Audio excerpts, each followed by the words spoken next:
I first encountered a person named Brianna Wu many years ago on the internet. She was at that time involved in Gamergate, which was a massive controversy on social media, with some progressive and feminist activists claiming the video game fandom was sexist and racist in some ways. Some of those fans, especially conservative ones, fought back and claimed that they were being unfairly misrepresented by progressive journalists and interested people. It was an incredibly toxic feud, although maybe it was downright friendly compared to some of the cancellations and harassment campaigns we've all endured in the subsequent 10+ years. Brianna Wu knows what I'm talking about. For years, she fought with the right and was subjected to personal attacks by the right wing. But then she started to criticize some of the excesses of progressive activism, and more than once tangling with transgender activists in particular, who she thinks are in some ways making their ideas, trans and gay acceptance, less popular and less appealing. Executive Director of the Rebellion PAC, Brianna Wu, joins me now to discuss all this and more. Thanks for being with me, Brianna. It's so nice to talk to you. I know. I'm your methadone Brianna. I'm not quite as potent as the real thing, but we'll do what we can today. Well, before we even get started, we're going to do this live right now. I owe you some money because we made a bet online. I bet that Joe Biden would stick it out. I made that bet early on, but I clung to it even like 5 minutes before he dropped out. I was in full denial. You won that one. I did. I wanted to bet you $1,000, and I wish you'd taken that because I'd be going out. We'd be taking a nice trip to Maine. Yeah, I said I would do $100 bet. All right, you have Venmo. I think I found you on Venmo. Is the person I'm looking at you? I'm doing it right now. Yes. It's happening. Okay. I'm paying $100. You were right, and like the Lannisters, I pay my debts. I appreciate that. We won't have to have Twitter feeds anymore, so this is good. We're bringing the temperature down in the country. It's great. Okay, I'm hitting pay, and there, it's done. Oh, actually, it's making me confirm your phone number. I'll get that from you afterwards. We'll do it after the show. We won't share that because I know you have suffered a lot of harassment, obviously, over the years, coming from both sides. Why don't you tell our viewers a little bit more about, your own journey, being someone who feuded so much with right-wing people in mainstream spaces, and then, what has changed in recent times?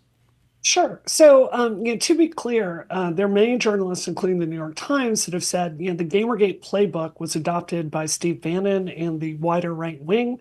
And there are many people that feel it directly led to Trump's victory in, 2016. So, the battle I believed we were fighting, which has turned out to be mistaken, is I thought we were saying, look, there are certain tactics that should be out of bounds. Rape threats, death threats, sending mobs of sock puppet accounts after people to harass them, dox them.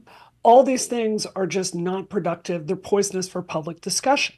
And the discussion I believed we were having in the Gamergate days was these are tactics we need social media companies to step up and develop policies for, even though it's difficult to balance that with your First Amendment right. What I found so disgusting is today, I would, in really good faith with you, Robbie, say I think the progressives are doing it just as much as the right wing, if not more, and particularly Free Palestine and the transgender movement. And, I myself am trans. So, it's not that I'm not amenable to the public policy discussion at hand, but these tactics are just poisoning people against us. Yeah, and I think that's been going on for a long time. You saw it to some degree in the campuses. That was what my first book was about, was how I thought progressive activism, which used to be so in the spirit of the First Amendment, so embracing of the First Amendment, was at that time the trigger warnings and safe space discourse was entering it. That's the first time we talked, because I actually interviewed you for that book, and I'm like, well, this is such a thoughtful, interesting person, not at all like the person I thought you were online from, just getting other people's perspectives on it. And then that which started on the campuses, which a lot of people I think expected just to remain there because, some college students have believed wacky things for forever. Then they were going to go to the real world and find out, you can't just say, oh, what you think offends me, you don't have any right to say that. That doesn't work in the workplace. But then what we found out is enough of those people were able, at least for a couple years, maybe it's gone back the other way, we can talk about that, were able to enforce that norm in elite workplace spaces, and then very much media norms and social media norms as they became moderators and influential people there. That's right. And Robbie, this is something that's probably going to get me some heat for saying, but I'm going to say this to you in really good faith. I shot a segment with Lauren Southern at my home 2 weeks ago, and the idea was, look, we hated each other in the Gamergate years. Let's sit down and have a discussion. And as I was talking to her, I learned about some of the consequences to her life have been from progressives having so much elite power and doing things like writing her Wikipedia in a way that doesn't even, like, I urge anyone to go read it, is wildly slanted, or having all these articles that don't even attempt to show another side. And it has had really serious effects for her life for something she did when she was 19 years old. I don't know how you feel, but I don't think the person someone was at 19 should haunt them for the rest of their life. And I think something I've learned in the last 10 years is this conservative argument. Don't get me wrong, I am not a conservative. I'm 100% Team Democrat. But the way we wield this power is occasionally, actually frequently, I would say, creating enemies faster than we can create friends. And if a political movement is serious, you've got to be in the business of addition and not subtraction. And progressives have just failed at that.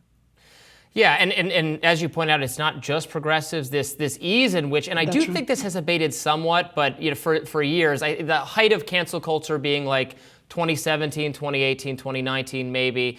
So many campaigns against people for having said things online when they were young, especially. I so agree with you on that front. I think we should practice broad forgiveness for people who are high school and younger, because you and I. If a video camera had followed me at all times as a kid, or if there was a running transcript of everything I had ever said when I was a kid, no one could have lived up to this. I think people who love to say, well, that's just being, enforcing social responsibility. I'm like, no one was a saint. People say cruel things to fit in with others because they're afraid of cruelty being visited on them themselves. And you have to grow and learn, and it is just pathologically unfair to me what we have been putting kids through. I think some of that has eased up, but our mainstream media has been totally complicit in that, because it wouldn't work if they wouldn't then just say, this allegations resurfaced against who X, Y, and Z. Well, you're writing about it now. You're legitimizing it. I think that's dead on, Robbie. And I think this is part of a wider trend of, I think both sides, but especially progressivism, has gotten so comfortable with moralizing in lieu of an argument. And, when I grew up in Mississippi, I was only surrounded by conservatives. And I heard this moralizing from the fringe right. One of the reasons I changed sides is I noticed that the Democrats, when they were talking to me about public policy, meaning trade policy or welfare policy or racial justice policy, they were willing to go into arguments and not just moralize everything. I believe that one of the reasons progressivism has so much less salience today than it did 10 years ago is we have gotten intellectually lazy, like a muscle that has atrophied from lack of use. Intellectually, we are weak right now, and we cannot defend the things that we believe. I think there's a really strong ethical and pragmatic public policy argument that we need a structural reckoning with racial injustice in this country. But the way to get there is to talk to people on the face about what we know, how much it's going to cost, how we move forward, what the advantage is for them. Just calling everyone a white supremacist and a racist in sight, people are tired of this, and it's why the vast majority of people in the middle are tuning out of all of politics. The first side to drop these identity games and talk to the middle of the country in honest, plain terms with respect is the side that's going to win. We'll be back with the rest of my interview with Brianna Wu this weekend. You won't want to miss it. Stay tuned. More Rising right after this. Welcome back to Rising. I'm continuing my interview with Brianna Wu. So we were just getting into it, the kind of self-defeating or setbacks that some progressive activists on race and gender issues are committing, you say, in terms of the moralizing, in terms of not really persuading people. You've been particularly outspoken on gender-related issues and clashing with some of the activists on that subject. You and I are probably not really going to disagree on this at all. I'm a libertarian. I'm a pretty socially liberal person. I'm not a religious conservative. I want people to live their life however they want, make whatever changes, and bring themselves in terms of their internal understanding of themselves. Do what it's none of my business. It doesn't matter. I wouldn't criminalize any of it. And I think a lot of Americans are there. We have a kind of live and let live experience. Not on everything. We end up arguing, well, where do my rights end and yours begin, et cetera. But what seems to have particularly mobilized now, I would say, people who are broadly against rights or greater protections for transgender people, is the idea that something uncertain is being pushed on very young people for whom it might not always be the right choice, and then something is happening to erode the category of men and women in ways that just make no sense in terms of competition, both at the elite level and then, for high school age kids. Yeah, every sentence you said, you're right. We don't disagree on any of that. There's a thing that's happened. I really wish people would understand the history of transgender rights in this country. When Harry Benjamin put out the first protocols to allow people to legally transition gender, I believe that was 1979, go read them. These are a moderate, in the middle public policy that had steps that you had to go through. There were checks at every single step of the way that you're mentally healthy, you're going to therapy, you're having doctors certify that you've got something real. Psychiatrists, like people with doctorates, are going through and approving things before you're getting surgery. That was a moderate public policy that addressed people's concerns and got buy-in from the general public on this. I will never forget, Robbie, when I had my gender marker changed, which was in Mississippi, like years and years and years ago. I had two Christian conservatives at the DMV enthusiastically let me do that because they thought people should be able to change if they wanted to. That has completely changed because there's been a trend in the last 5 years to dismantle every single part of this system to make sure people are getting the health care they need. And it's led to things like in California, a policy where you, Robbie, could go out today in California, declare you're a woman, and walk into a locker room at a women's gym and flop your genitals around, which is something that actually happened. There was a lawsuit about this because the activism is driving the public policy and not the making sure all the stakeholders have their needs met. It's why trans support is plummeting, and it is terrifying me. Yeah, and I think that's particularly relevant for how to handle young people who are, going through puberty is a difficult thing for young people. Young women are often uncomfortable with their bodies. That's like the default state of going through your teenage years. Young men endure a lot of harassment and inadequacy feelings when they have to do locker room and all that stuff. I'm actually for more privacy for young people in whatever the facilities are. I think that is just a good practice in general to reduce bullying and to reduce, body-related issues. Let's accommodate everyone by having more privacy and more of that sort of thing without putting people, because it's going to put people, some people are of that age are going to be uncomfortable with like semi-naked people around them anyway. And now you're saying that very easily you could have people, transversing that boundary. And it just seems like a total recipe for disaster that I know the vast majority of gender nonconforming or transgender people don't want to subject uncomfortable people to at all. So I'm just like I doubt the federal government is going to come up with some great solution here. So let's, to the extent we can, let relevant educational authorities and people at those levels try to construct better policies. I'm sure there are still going to be enduring bad policies in some places, but the idea that Trump is going to swoop in, or then Harris is going to swoop in, or then the next administration is going to swoop in, rewrite some Title IX law that was never meant to apply to this situation, and end up with a court challenge. I think that's so well said. And Robbie, I'm going to say this to you in good faith, even though it's going to piss my side off.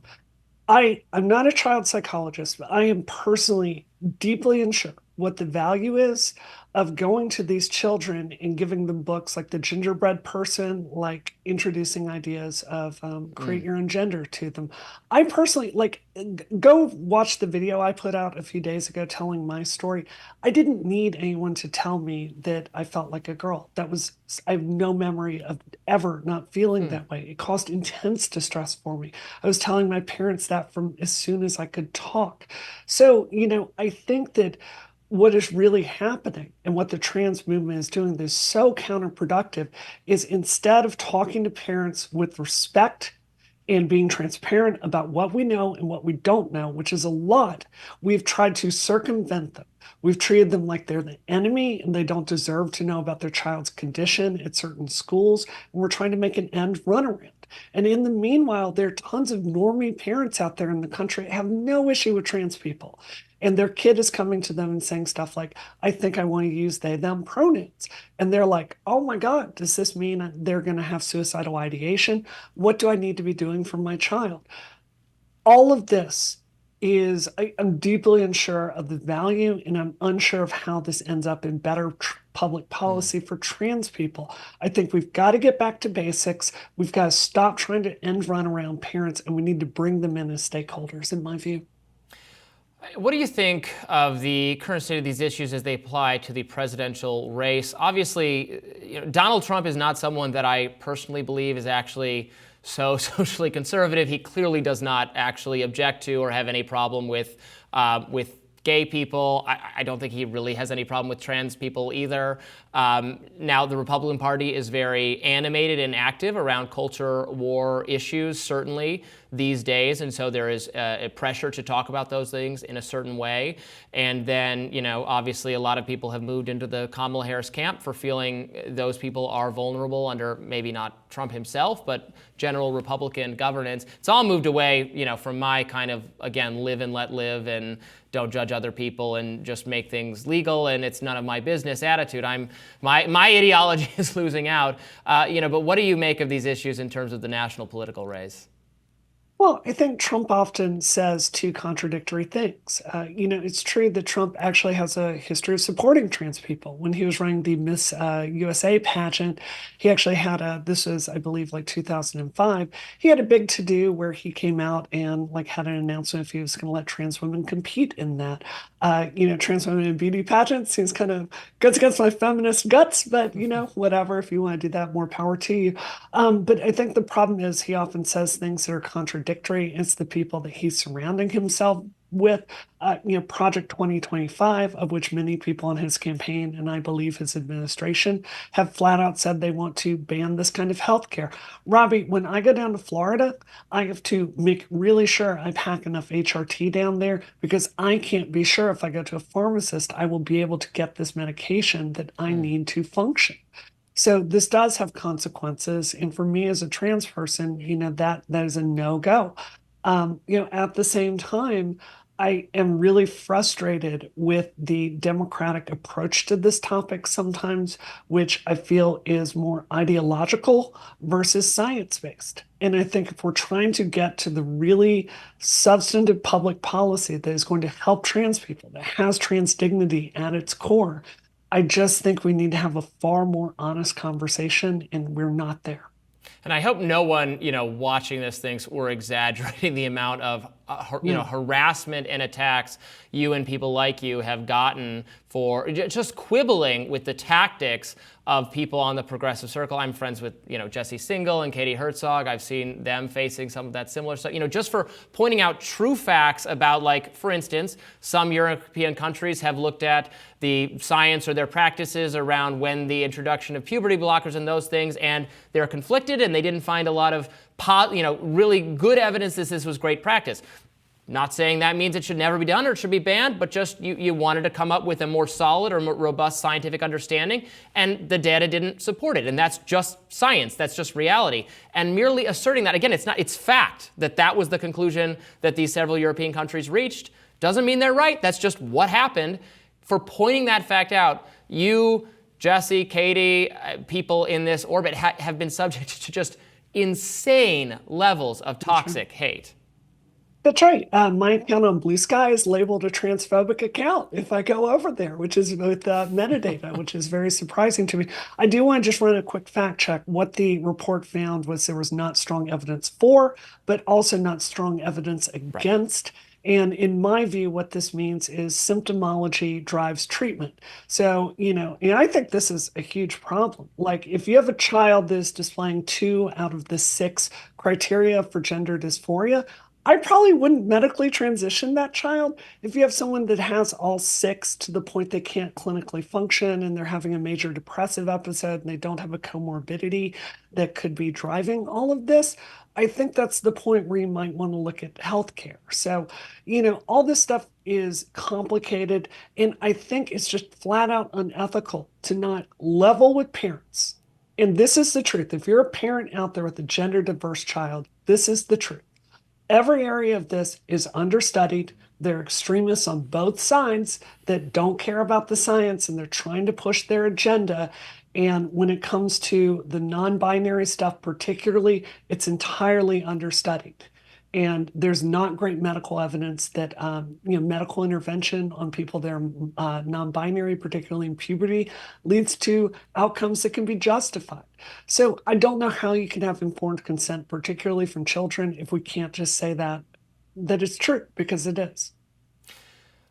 How do you think social media has changed in the last couple of years? With Elon Musk taking over Twitter, which I have plenty of criticisms of how it's been conducted there. I do feel like the accounts that were most keen to try to cancel people have maybe now been driven to other platforms. I'm not active at all on Blue Sky or Threads or wherever, the zero COVID people are particularly active. That seems to be the animating issue of people who've left the platform. So it has become certainly a more right-wing space. I think would be crazy to try to pretend that Elon Musk is anything other than he's a right-wing media figure running a right-wing media platform, one that does and I think has made some improvements in terms of free speech moderation, although it's not perfect. Did we go past that peak cancellation period?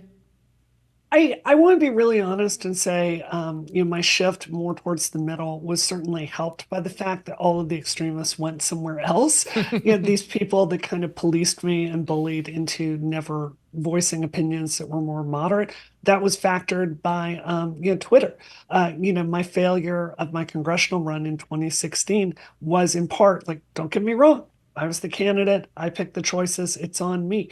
But the positions I ran on was informed by who my friend group was on Twitter, which was pushing for some really extremist stuff. So I think it's been good, or in the sense we can have conversations we couldn't. But I also think hate speech is clearly through the roof. Ask anyone Jewish after October 7th how they feel about the number of slurs and hate speech they get, and they're not going to have good things to say. So I think all these things are a balance, and I don't think Elon Musk is doing very good at that. Yeah, that's another category of issues I know you've been outspoken on, and I know you've tangled with a lot of people. And left people I know have attacked you, on the Israel-Palestine front. They attack me sometimes too, even though I'm someone who doesn't. You might be to my right on this issue for all I know. I don't want to. I would end probably most U.S. support of any foreign governments. I'm kind of like in the Thomas Massie camp that I don't know why this is our job.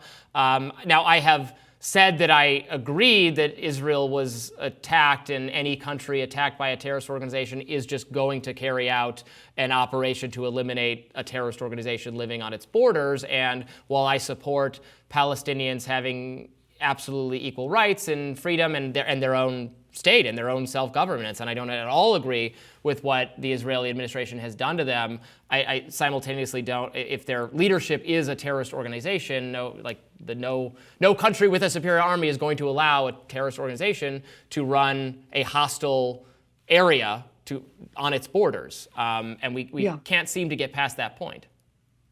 Well, I think there's nothing less libertarian than theocracy. And I think this political project of a lot of the Islamist, people that are behind, both 9/11, which was yesterday, and October 7th, the thing they share is a theocratic worldview where they want to implement that into law. In my view, which I suspect we'll disagree with, but this I think is the libertarian argument. you can't have the policies you agree with without a very strong Western democracy where we can have open speech and really decide as a people what the public policies we want are.